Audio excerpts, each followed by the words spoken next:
2, 1. Avec un beau départ, la wingsuit prend l'air en 3 à 4 secondes, avec une vitesse horizontale de 140 km/h et de 60 km/h en verticale. Elle nous permet de plonger sur une pente imaginaire de 45 degrés. La finesse et l'aérodynamisme de nos combinaisons sont telles que nous pouvons facilement parcourir plus de 2,5 km quand nous sautons d'une hauteur de 1000 mètres. Juste avant l'ouverture, une position bien cambrée permet de faire descendre un peu le sac et rend la poignée plus facilement accessible. Ensuite, les épaules doivent être symétriques pour que le parachute s'ouvre toujours dans l'axe.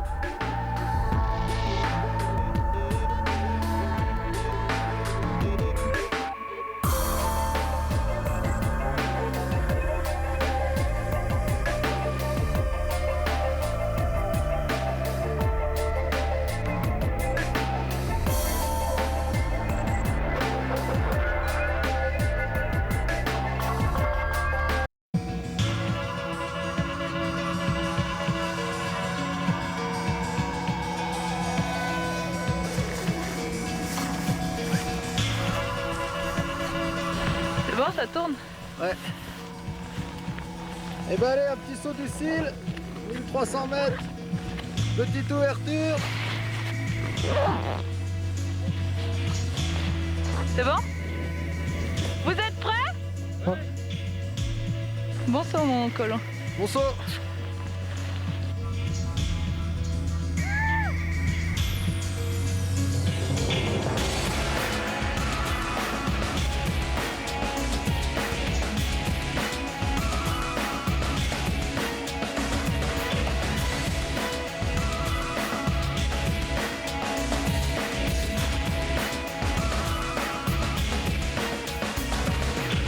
Fais gaffe, ça glisse. Et là, je sais pas si ça va. De toute façon, au pire, tu tombes, hein, mais... Bon, ça, je vais rester comme ça et je ferai un pas. Putain, C'est moi, bon? je suis pas super bien pour... Putain, moi non plus, c'est bon, je te le montre. Ouais, c'est bon. Pas là où il y a mon pied, là. Ouais, c'est bon, c'est bon. Allez, bon saut, mon Léon. Vas-y, fais-toi plaisir. En l'air, le temps s'arrête. Nous vivons des secondes d'éternité, durant lesquelles nos cerveaux gèrent une foule d'informations. Vitesse, trajectoire, distance, altitude, ouverture. Aller toujours plus haut, voler toujours plus longtemps dans des espaces toujours plus majestueux est une source de bonheur et d'apaisement pour ceux qui recherchent de telles émotions. Une manière d'apprendre à se connaître et à connaître de quoi on est capable et jusqu'où on peut aller.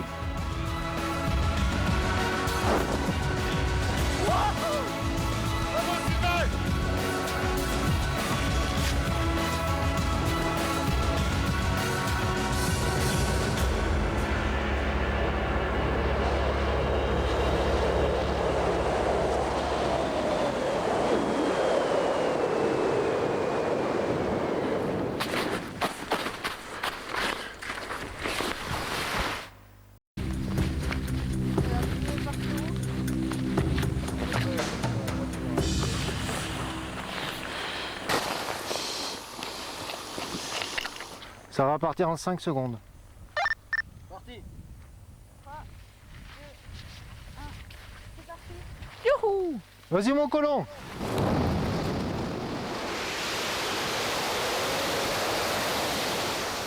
Ça c'est fait. Ouais, c'est bon, c'est rouge. Ok. Quand tu veux, mon Sylvestre. Fais un petit décompte. hein. Allez, 3, 2, 1. Tabac.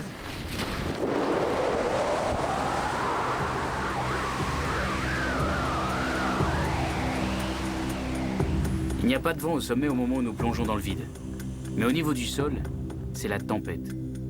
D'immenses masses d'air froid descendent directement des calottes glaciaires et forment d'épaisses couches de 100 à 200 mètres de hauteur. Ces courants naturels gravitationnels, connus sous le nom barbare de vent katabatique, soufflent jusqu'à 70 km/h. Pas facile de se retrouver subitement dans de telles turbulences avec nos parachutes, même si ces vents sont laminaires, plus réguliers que des bourrasques. Cela rend très délicat l'atterrissage, car après avoir posé les pieds sur la glace, nous pouvons nous faire traîner sur plusieurs centaines de mètres, et nous devons descendre face au vent, seule façon de réduire notre vitesse d'impact. La dernière précaution à prendre est de veiller à ce qu'aucun obstacle, bloc de glace ou rocher, ne puisse se mettre en travers de nos glissades.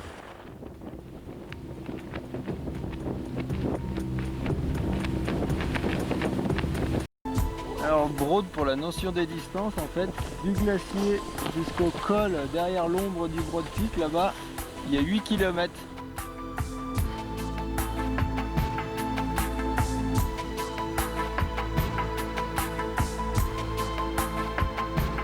« 1600 mètres d'altitude. Un canyon magnifique.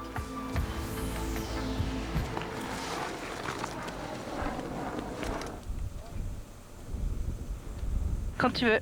3, 2, Nos wingsuits nous offrent la possibilité de nous engouffrer au fond de ce somptueux canyon et de voler entre les parois jusqu'à la sortie impressionnante sur le fjord. Avant l'invention de ces fameuses combinaisons à ailes, un tel saut n'aurait jamais été possible. Le base jump, né dans les années 80, est d'abord l'acronyme américain de Building Antennas Pan-Earth. Le principe est simple, sauter en parachute de n'importe quel sommet ou objet accessible. Ce sport s'est développé avec l'expérience de passionnés qui ont cherché constamment à adapter leur matériel pour atteindre les meilleures conditions de vol et de sécurité. Le base jumper qui pratique assidûment peut réaliser jusqu'à 150 sauts par an. La France en compte une trentaine de ce niveau et environ 150 autres pratiquants capables de plier un parachute et de sauter.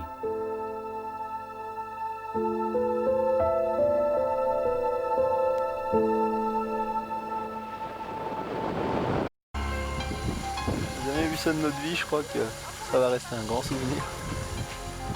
Attends, je vais mettre là-bas. Au sommet, le temps est radieux. Le Broad Peak, c'est le point culminant de l'île de Baffin. D'ici se déroule une vue à 360 degrés sur tout le fjord. Nous ne comprenons pas pourquoi personne n'est venu tenter l'aventure avant nous. L'accès mis à part, ce saut ne présente aucune difficulté technique. Après avoir jeté 2 pierres, nous sommes tous d'accord. 14 secondes avant l'impact, cela représente 2 fois notre marge de sécurité pour partir. En plus, une belle pierre plate posée au bord nous tend les bras pour les départs. Fantastique.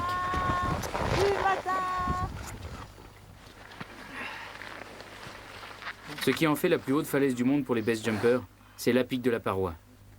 Il est tel que l'on saute vraiment sur les 1770 mètres de hauteur, même sans wingsuit, comme Léon. Donc c'est par là.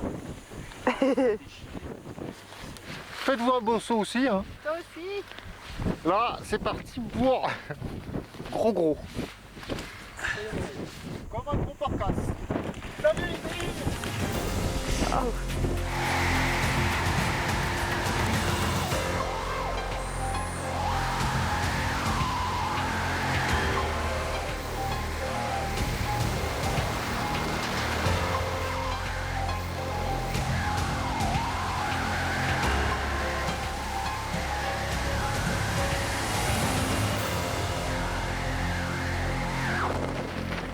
Ouais, c'était magnifique, je suis super content.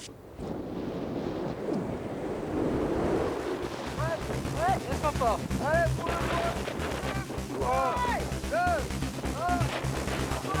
Réussir un départ, c'est effectuer son plus beau saut de l'ange, en plaçant son buste à plat et en poussant avec les jambes pour se jeter dans le vide en position légèrement inclinée. Un peu comme un plongeon classique, mais sans la possibilité de courir. Plus l'impulsion est forte et dynamique, plus la prise d'air est rapide. Autant de paramètres que l'expérience nous permet de gérer simultanément, car toutes les difficultés du base jump résident précisément dans l'acquisition de ces réflexes. L'une des règles d'or de cette discipline est de savoir tout faire doucement, mais dans l'urgence. Chaque geste est clair, précis, automatique et réfléchi.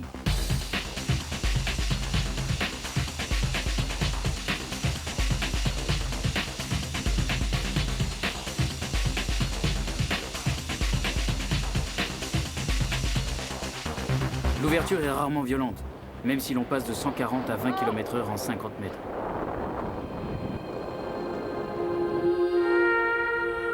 Une minute et demie de bonheur, qui semble avoir duré une éternité.